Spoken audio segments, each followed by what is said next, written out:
बावनकुळेंनी 25 कोटी रुपयाची मानहानीची नोटीस मला पाठवलेली आहे. हे आहेत वकील, त्यांचा नंबर वगैरे वगैरे दिसतंय. नमस्कार मित्रांनो, मी राजश्री आणि तुम्ही पाहत आहात राजश्री अनफिल्टर्ड. मित्रांनो, आपण एका अशा देशात राहतो जिथे जगातील सर्वात मोठं संविधान आहे. पण सध्या महाराष्ट्रात जे घडतंय ते बघून प्रश्न पडतोय की आपण खरोखर लोकशाहीत राहतोय की छुप्या हुकुमशाहीत. विषय गंभीर आहे. अलीकडेच महाराष्ट्रातील एका मंत्र्यांनी रविराज साबळे पाटील यांच्यासह तब्बल 5 कंटेंट क्रिएटर्सला 25 कोटींच्या मानहानीच्या नोटिसा पाठवल्या आहेत. हो, तुम्ही बरोबर ऐकलत, 25 कोटी. आजच्या व्हिडिओमध्ये आपण या नोटिसांच्या मागचं राजकारण, अभिव्यक्ती स्वातंत्र्याची होणारी गळचेपी आणि सामान्य माणसाच्या आवाजावर बसवला जाणारा हा दहशतीचा वरवंटा यावर सविस्तर बोलणार आहोत. व्हिडिओ शेवटपर्यंत बघा, कारण हा विषय तुमच्या आमच्या जगण्याशी संबंधित आहे. सर्वात आधी समजून घेऊया की हे प्रकरण नक्की काय आहे. हे जे तरुण आहेत, रविराज साबळे पाटील असतील किंवा दीपक भाऊ केदार असतील, रामेश्वर दरेकर असतील, हे सोशल मीडियाच्या माध्यमातून सरकारला प्रश्न विचारतात. मग तो रस्ते घोटाळा असो, भ्रष्टाचार असो, शेतकऱ्यांचे प्रश्न असोत किंवा जनतेचे इतर जिवंत प्रश्न असोत.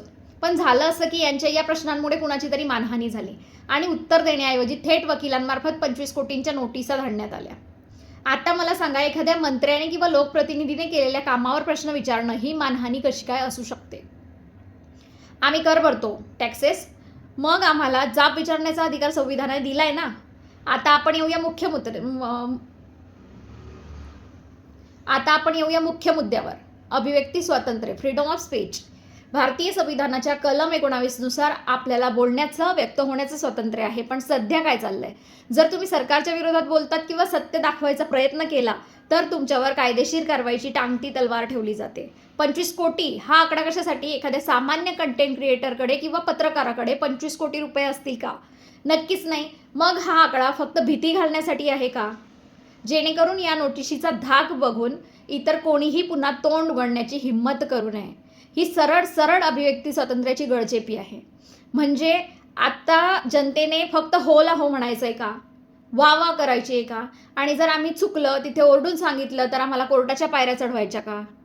बरं, अजून एक गंमत बघा. आमचे रस्ते खराब आहेत, आरोग्य व्यवस्था व्हेंटिलेटरवर आहे, बेरोजगारी वाढत चालली आहे, यावर बोलायला किंवा निधी द्यायला यांच्याकडे पैसे नसतील. तर सामान्य पोरांना 25 कोटींच्या नोटिसा पाठवायला वकिलांची फौज यांच्याकडे तयार आहे.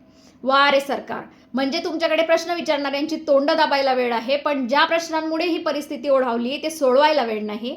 आज हे 5-6 जण आहेत: दीपक भाऊ केदार, अंजया अनापार्थी, जागृत MS न्यूज, रामेश्वर दरेकर, रविराज साबळे पाटील. उद्या यात तुमचं माझं नाव असू शकतं.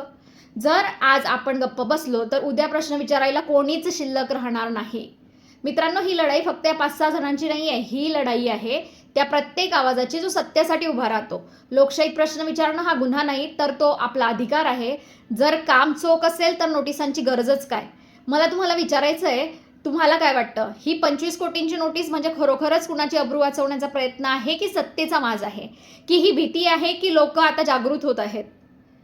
तुमची मतं कमेंटमध्ये अजिबात फिल्टर न लावता सांगा, कारण आज जर तुम्ही तुमचं मत मांडलं नाही तर भविष्यात कदाचित तुम्हाला ही संधी मिळणार नाही.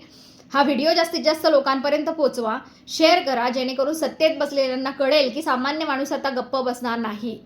लक्षात ठेवा, नोटिसांनी आवाज दाबता येतो पण विचार नाही. भेटूया पुढच्या व्हिडिओमध्ये एका अशाच झणझणीत विषयावर. तोपर्यंत पाहत राहा राजश्री अनफिल्टर्ड. जय संविधान, जय महाराष्ट्र.